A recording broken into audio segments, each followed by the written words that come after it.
Srimati S. Phangnon Konyak, please.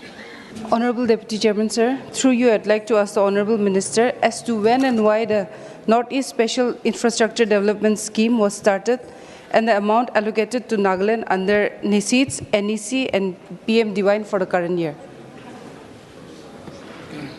Sir, the Honourable Member has touched upon an important topic.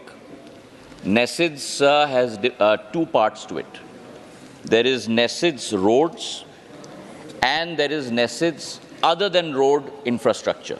So there's NECIDS roads and NECIDS OTRI. And Nagaland has had 19 projects under NECIDS OTRI that have been sanctioned at a cost of 410 crores. 15 projects under NECIDS roads which have been sanctioned at a cost of 801.6 crores. A total of 34 projects totaling close to 1,211 crores under NECIDS.